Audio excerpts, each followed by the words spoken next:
Hi, good evening everyone.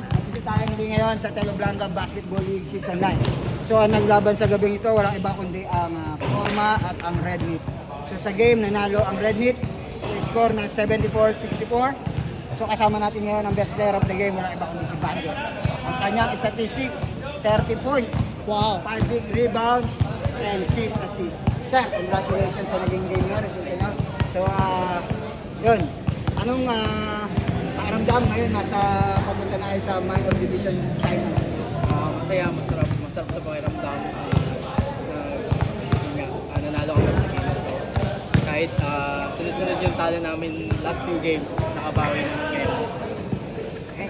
Anong tingin mo naging advantage nyo all throughout the game? Actually, nagkaroon pa ng overtime. So, sa tingin mo, anong naging biggest advantage nyo kontra sa Pong?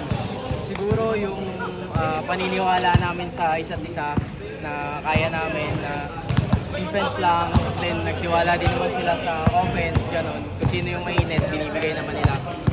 And yun, yung sa last quarter talaga yung pinakamaganda, yung mga hustle play ng mga kakampi ko. And yun din yung nagpanalo sa amin. Actually, yun yung naging tama ka, yun yung naging isang advantage nyo, yung nagkaroon kayo ng turnovers. So marami kayo na i-convert from turnover to points. So doon kayo medyo nakahabol sa fourth quarter at doon na nga naging overtime. So again, congratulations, well said. Congratulations. So anong masasabi mo? Buwati ka naman. Shoutout sa girlfriend ko. Oy! Yan! Huwag kakalimutan nyo, alright? Pangalan, Charlene May. Yan! Alright, Very good, very congratulations. good. Sana all may pa-shoutout.